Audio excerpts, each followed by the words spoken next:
Russia, Russia, Russia. Donald Trump on Friday told reporters he found it easier to deal with Russian President Vladimir Putin than Ukrainian President Volodymyr Zelensky.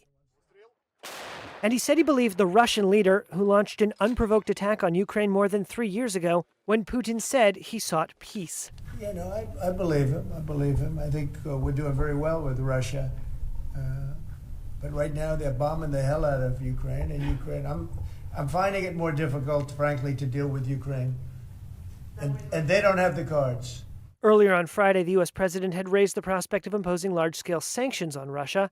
It comes after a Reuters report earlier this week that the White House was preparing to give Russia possible sanctions relief as part of the push to end the war and improve diplomatic and economic ties with Moscow. If you didn't have our military equipment, this war would have been over in 2 weeks. In 3 days, I heard it from Putin. 3 years of solid support for Ukraine was erased exactly 1 week ago in a shouting match in the Oval Office between Trump and Zelensky. Trump afterward canceled U.S. support for Ukraine and ended the sharing of crucial intelligence, measures that stunned allies across Europe and were met with approval in Moscow. Officials in Washington and Kiev have tried to patch things up since, and a U.S. delegation is set to meet with counterparts from Ukraine for talks in Saudi Arabia next week. Trump has continued to suggest Ukrainian leaders need to prove they are serious about ending the war they did not start. As you know, we're meeting in Saudi Arabia on sometime next week, early.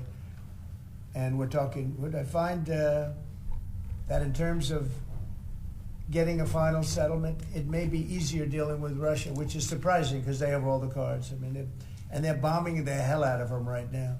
The loss of American support comes at a crucial time for the Ukrainian military.